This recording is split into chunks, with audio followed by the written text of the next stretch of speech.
2 here, guys. You'll see why it's take 2, because we have 2 Ford Escapes in the shop. Okay, 12 years apart.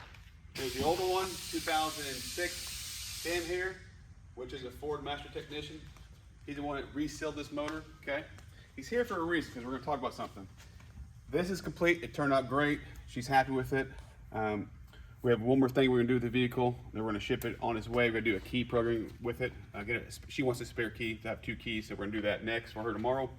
But Sam here, which did the work, he worked at Ford for many years, and he can tell you the horror stories with recalls of these new vehicles, one after another.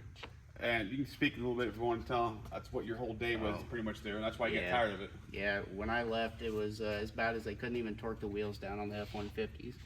Yeah, there was a recall for them to check the wheel torque on there. Wire harnesses being rerouted for the fan staying on, shift interlocks not staying on. I mean, the list goes on. You got terminals just falling apart because the solder's so cheap. Terminal solder joints, on like the Ford Mavericks. Yeah, the list goes on and on. A Maverick is a very cheap truck. I do not recommend buying at all. That is a very cheap, very inferior product.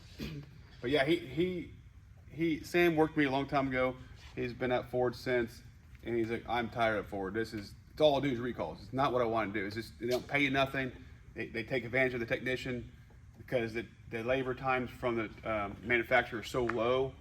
They work these guys to death for no money. It's not worth it.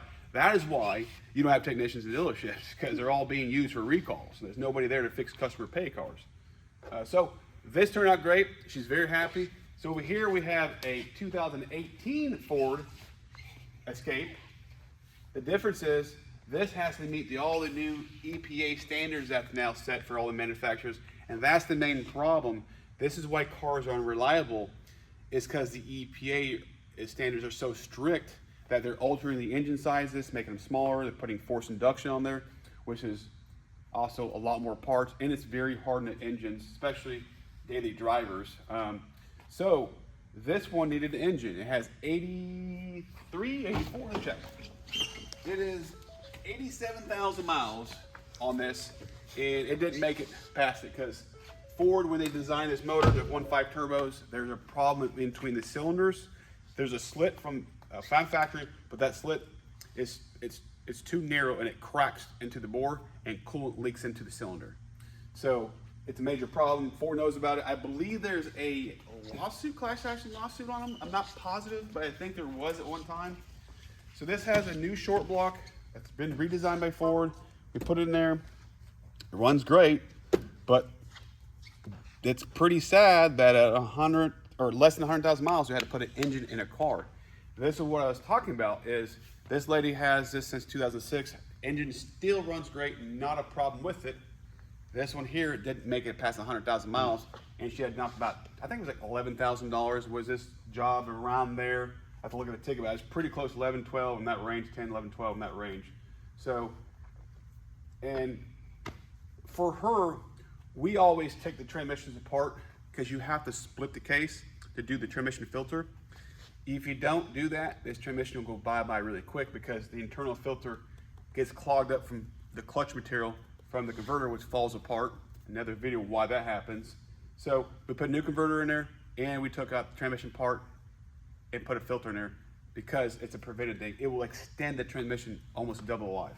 So most shops are not going to do that, but we will do that. Most shops don't open transmissions. Dealers will, a specific technician will, but most independent shops that are not transmission don't open them. We did because we've done them. We know how to keep these lasting longer to extend the life of the transmission.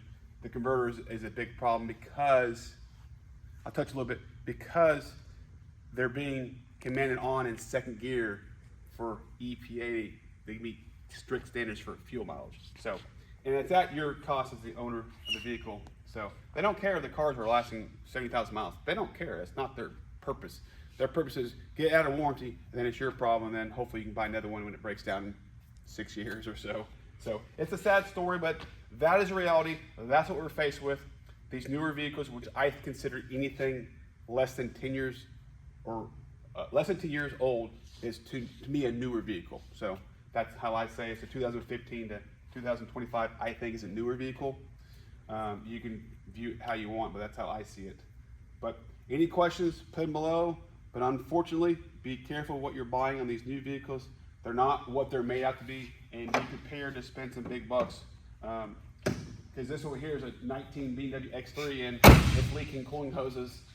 From the cooling hoses, oil cooler assembly, the outlet housing's leaking, 3 or 4 hoses, and 77,000 miles, and it's over $4,000 to do that job. So that's the key thing. What we're trying to talk about is these newer vehicles break earlier, and they're way more expensive to repair. Want to bring to your attention because not everybody understands that. They think, I'm going to dump this old one, get me a brand new one, I'm free. Nope, you're back in the trap. The trap of owning new cars.